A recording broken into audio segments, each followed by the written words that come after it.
রাত পোহালে সকাল হবে, ঘুমাবো আমি একা, বুকে আমার অনেক প্রেম, দিলে না তুমি দেখা। আর হ্যাঁ, এই প্রেমের ঠেলায় দেখা করতে এসে কট খেলো রিপন মিয়া। প্লিজ আমাকে ক্ষমা করে দাও।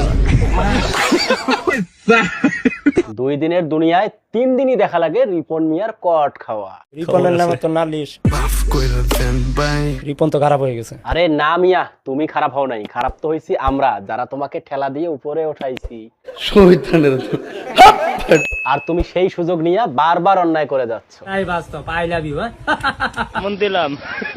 যে রিপন মিয়াকে সারা দেশের মানুষ চিনতো বউ পাগল বলে, এইটাই বউ, এইটাই বন্ধু, এইটাই সব। আপনি কত বালা মানুষ। এই রিপন মিয়াই কিন্তু আজকে কট খেলো অন্য মেয়ের সাথে।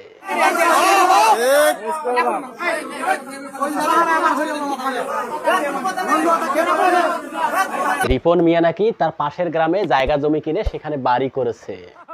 হাই বন্ধুরা, আই এম বাড়ি। পাড়ার পর পাড়া, তুই এত বলদ হইছ কা মাওলা।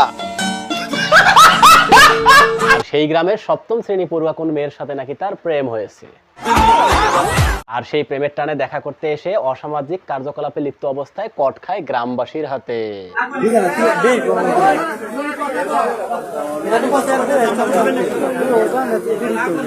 এটা বুঝছি এর পর কি কর? তারপর আর কি, বসে গ্রাম্য সালিশ।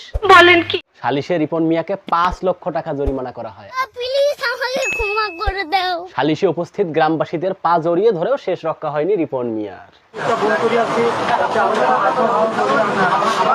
প্লিজ আমাকে ক্ষমা করে দাও। মাঝে মাঝে রিপন মিয়ার এমন কট খাওয়াকে আপনি কেমন ভাবে নিচ্ছেন কমেন্টে জানান।